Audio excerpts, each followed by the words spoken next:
नमस्ते दोस्तों। क्या आपको कहानी सुनना पसंद है? अगर हाँ, तो मैं आपको पंचतंत्र की कहानियां सुनाऊंगा। क्या आप सुनना पसंद करेंगे? आज मैं आपको चतुर खेकड़े और मूर्ख बगुले की कहानी सुनाता हूँ। कहानी। बगुला, सांप और खेकड़ा एक घना जंगल था जो अपनी प्राकृतिक सुंदरता के लिए प्रसिद्ध था। इस जंगल में नदियां, नाले और झरने बहते थे, जो इसे और भी रमणीय बना देते थे। जंगल के बीचों बीच एक सुंदर सरोवर था, जिसमें कई प्रकार के जलचर जैसे मछलियां, मेंढक और कछुए रहते थे। सरोवर के किनारे पर बगुले और केकड़े भी रहते थे, जो अपने अपने तरीके से वहां के माहौल का आनंद लेते थे। सरोवर के पास एक बहुत बड़ा और पुराना पेड़ खड़ा था। उस पेड़ की ऊंचाई और शाखाओं की घनी चादर ने बगुलों को एक आदर्श स्थान दिया था, जहां उन्होंने अपना घोंसला बनाया हुआ था।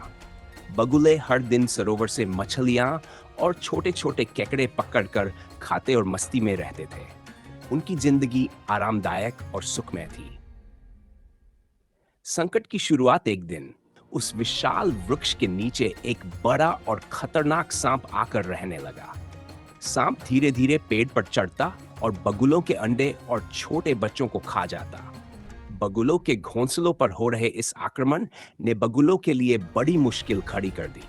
वे सांप के सामने असहाय थे और कुछ भी करने में सक्षम नहीं थे। सांप के इस अत्याचार ने बगुलों को अत्यंत दुखी कर दिया था। एक दिन बगुलों को उदास और निराश देखकर पास रहने वाले केकड़े ने उनसे पूछा, बगुला भाई, आप इतने दुखी क्यों हैं? बगुले ने केकड़े को अपनी सारी पीड़ा सुनाई और कहा, यह सांप हर दिन हमारे अंडे और बच्चों को खा जाता है। हम इसके सामने बेबस है और कुछ नहीं कर सकते। केकड़े की चालाकी केकड़ा, जो बगुलों की परेशानी सुनकर मन ही मन प्रसन्न हो रहा था, क्योंकि उसे बगुलों से पुराना बैर था, उसने एक चालाक योजना बनाई। उसने बगुलों से कहा, मैं आपकी मदद कर सकता हूँ। नजदीक के एक पेड़ के नीचे नेवला रहता है। आप एक काम करें, मछली के टुकड़े लेकर नेवले के बिल से सांप के बिल तक डाल दें। इससे नेवला मछली के टुकड़ों का पीछा करते हुए सांप के बिल तक पहुंच जाएगा और सांप को मार डालेगा।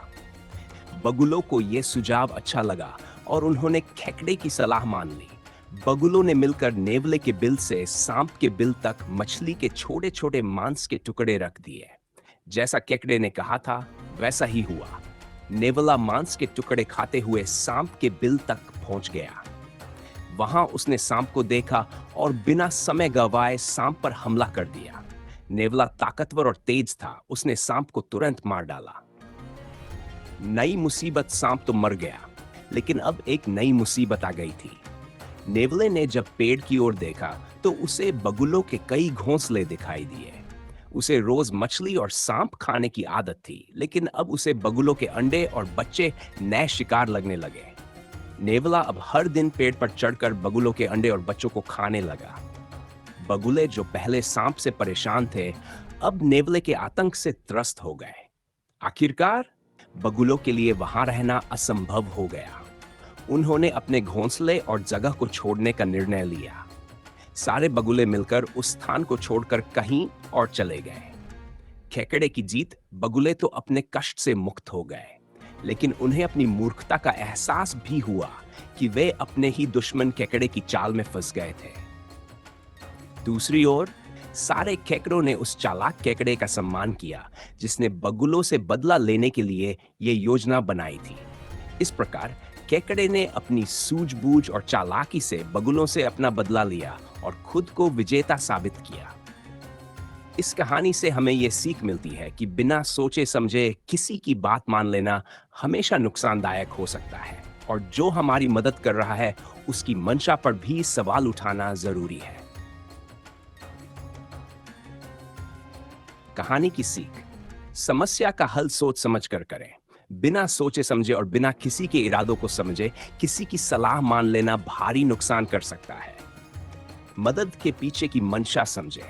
हर कोई आपकी मदद अच्छे इरादे से नहीं करता। किसी की मदद का उद्देश्य आपकी परेशानी बढ़ाना भी हो सकता है। दुश्मनों से सतर्क रहें। जो आपके साथ मीठा व्यवहार कर रहे हों, जरूरी नहीं कि वे आपके हितैषी हों। हमेशा सतर्क रहें। अच्छा, दूसरे का नुकसान करने से पहले खुद के नुकसान का आकलन करें। किसी को नुकसान पहुंचाने के प्रयास में खुद को मुसीबत में डालना बुद्धिमानी नहीं है। परिस्थितियों का दूरदर्शिता से मूल्यांकन करें। किसी भी समस्या का हल निकालने से पहले उसके संभावित परिणामों पर विचार करें, ताकि अनजाने में कोई नई समस्या न खड़ी हो जाए। तो बताइए, आपको हमारी कहानी कैसी लगी? अगर अच्छी लगी हो तो हमारी चैनल को लाइक और सब्सक्राइब अवश्य करें।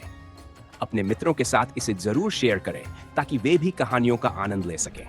आपने हमें अपना कीमती समय दिया, इसके लिए मैं आपका बहुत बहुत आभारी हूं।